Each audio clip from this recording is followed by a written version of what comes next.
నమస్తే, welcome back to ఏటీ pulse. ఏటీ పల్స్ ద్వారా ఏటీ పల్స్ ప్రేక్షకులకి ఒక చిన్న విజ్ఞప్తి.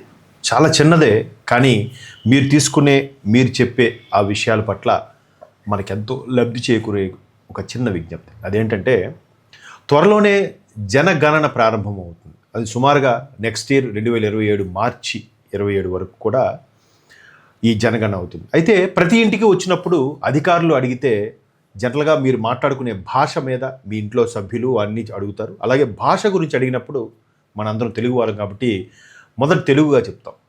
తర్వాత మీకు తెలిసిన భాష ఏంటి అని అంటే ఆబ్వియస్లీ ఇంగ్లీష్, హిందీ అని చెప్తాం. ఓకే, హిందీ భారతదేశం చెందిన భాష చెప్పండి. కానీ వీటితో పాటు మరొక ప్రధానమైన విజ్ఞప్తి ఏంటంటే సంస్కృతం కూడా మాకు తెలుసు అని చెప్పండి.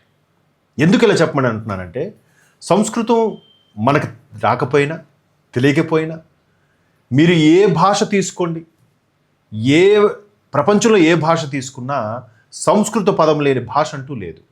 మనం నిత్యం వాడే పదాలు కూడా ఎస్పెషల్లీ తెలుగులో అయితే చాలా పదాలు సంస్కృత భాషకి అక్కడి నుంచి అన్వయించుకున్నట్టుగా ఉంటాయి. ద్రవిడ భాష అయినప్పటికీ చాలా పదాలు సంస్కృతం ఉంటుంటాయి. మన రోజువారీ పూజలు పునస్కారాలు చేసుకునేటప్పుడు శుక్లాంబరధనను ప్రారంభించినప్పటి నుంచి ఏది తీసుకున్నా, ఏ పూజ పునస్కారం తీసుకున్నా, ఒక సంకల్పం చెప్పుకున్నా అందులో సంస్కృత పదం కంపల్సరీగా ఉంటుంది. కాబట్టి మీకు తెలియకుండానే మీకు సంస్కృతం వచ్చు అని చెప్పండి. ఇలా చెప్పడం వల్ల ఏమవుతుందంటే, రేపొద్దున్న భారత ప్రభుత్వం సంస్కృత భాష పరిరక్షణకి ఒక చట్టం తీసుకొస్తుంది, సంస్కృత భాషకి అభివృద్ధికి కొంత నిధులు కేటాయిస్తుంది. ఇవన్నీ జరుగుతాయి.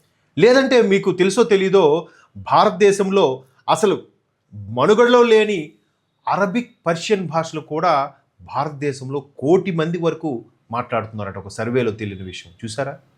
వాళ్ళు ఎంత బాగా దాన్ని మెల్లమెల్లగా హిందుస్థానీలోకి ప్రవేశపెడుతున్నారు. అలాగే ఇళ్లలో మాట్లాడుకునే భాషగా లెక్కేస్తే ఈ 140 కోట్లు 150 కోట్ల జనాభాలో ఉండే భారతీయుల్లో 15 కోట్ల మంది ఇళ్లల్లో ఉర్దూ మాట్లాడుతున్నారంట. ఇకపోతే తెలుగు విషయానికి వస్తే మరీ దారుణమైన పరిస్థితి. అరే, ఇంట్లో నాన్న అనడానికి మీకేంటి నొప్పి? పప్ప అంట. ఈ పప్ప ఎక్కడ పదం? ముద్దు ముద్దుగా మాట్లాడడం, ఆ పిలవడాలు ఏంటది? ఎక్కడో పదాలు తెచ్చి అన్వయించుకుని నీ భాషను మాట్లాడడానికి ఒక తమిళియన్ చూడండి, అసలు ఎంత వాడు ఆఖరికి బిజినెస్ మీటింగ్స్ కూడా తమిళ్లోనే డిస్కస్ చేస్తున్నాడు. అక్కడ హిందీ వాడో లేకపోతే ఇంకెవడో ఉన్నాడు కూడా ఆడికి అనవసరం. ఆడికి అర్థమైందా లేదా అర్థం చేసుకోవడం ప్రయత్నిస్తాడు అంతే. ఒకప్పుడు ప్రపంచవ్యాప్తంగా అత్యధికంగా మాట్లాడే భాష చైనీస్లో ఒక లిపి ఏదో ఉంది, ఆ భాష. 2వ స్థానంలో హిందీ ఉండేది, 3వ స్థానంలో మన తెలుగు ఉండేది. ఇప్పుడు తెలుగు. అలాగే భారతదేశంలో మొదటి స్థానం హిందీ అయితే 2వ స్థానం తెలుగు ఉండేది, అత్యధికంగా మాట్లాడే భాష. ఇప్పుడు ఆ తెలుగు 3వ స్థానంకి వెళ్ళిపోయింది. చూసారా? 2వ స్థానంలో తమిళ్ ఇచ్చింది. వాళ్ళు భాషను పెంపొందించుకుంటున్నారు. సో ఇవన్నీ ఎందుకు చెప్తున్నానంటే, భాష మన సంస్కృతికి అలాగే మన ఆచార వ్యవహారాలకి మూలం. దీని మీద పట్టు సాధిస్తే సొంత భాష ఎవరికైతే మాతృభాష పర్ఫెక్ట్గా వస్తుందో మిగతా భాషలన్నీ అవలేలగా నేర్చుకోగలుగుతాడు. ఇది నేనన్న మాట కాదు, మహాకవి శ్రీశ్రీ అన్న మాట ఇది. అలాగే ఈ ఒక పుస్తకం, ఇప్పుడు ఇంట్లో వచ్చిరా మనం తెలుగు మాట్లాడుతుంటాం, వచ్చిరాని తెలుగు వెళ్ళండి. ఇప్పుడు అందరూ మాట్లాడేది కాన్వెంట్ చదువులు కదా అంతా. స్కూల్లో కంప్లీట్గా ఇంగ్లీష్ మాట్లాడతారు. సరే, అక్కడ ఇంగ్లీషు, ఇక్కడ తెలుగు. ఏ భాష పూర్తిగా రాదు వాడికి. కేవలం ఒక బుక్ చదువుతాడు, దాన్ని డెప్త్గా మనస్ఫూర్తిగా అర్థం అవ్వాలంటే ఏం చేయాలి? మాతృభాషలోకి అన్వయించుకునే దాని భావాన్ని మనం ఆకలింపు చేసుకుంటాం. ఎవరైనా సరే, అరే ఏం రాశాడు రా ఈ పోయిట్, అరే ఏ ఉందిరా గానా అచ్చాయే అంటాం. అది ఎలా? ఆ భావాన్ని మన సొంత భాషలోకి అన్వయించుకుంటేనే దాని యొక్క డెప్త్, ఆ అనుభూతి కలుగుతుంది. సో ఇక్కడ నేను మరొక్కసారి మాతృభాషతో పాటు సంస్కృతానికి కూడా పెద్దపీట వేయండి అని విజ్ఞప్తి చేస్తున్నాను మిమ్మల్ని మా ఏటీ పల్స్ ద్వారా.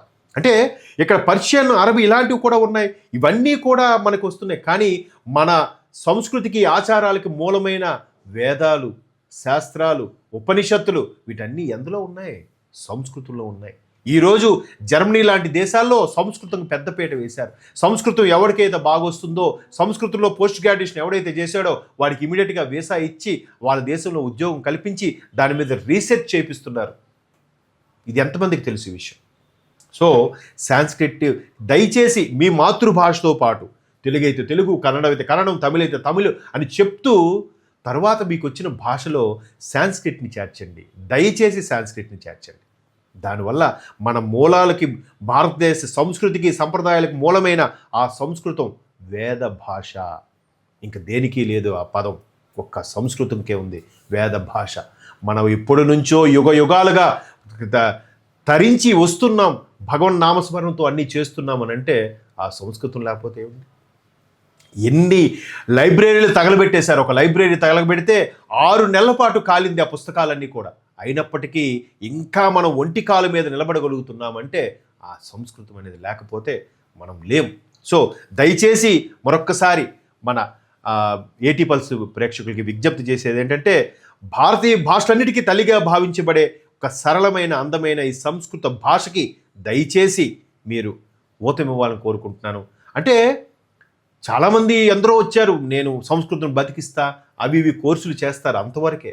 తర్వాత దాన్ని ముందుకు తీసుకెళ్ళరు. అయినప్పటికీ అది నిలబడుతుందంటే that is the power of Veda భాష, వేద లాంగ్వేజ్ సాంస్క్రిట్. సో మన దేశాన్ని నిలబెట్టేది చైతన్యపూర్వక ఈ ప్రయత్నాలే కాబట్టి దయచేసి ఈ సందేశాన్ని మీ సన్నిహితులు కూడా చెప్పండి. మీరు భిన్న అభిప్రాయాలు ఉంటే కామెంట్స్ రూపంలో కూడా తెలియజేయచ్చు.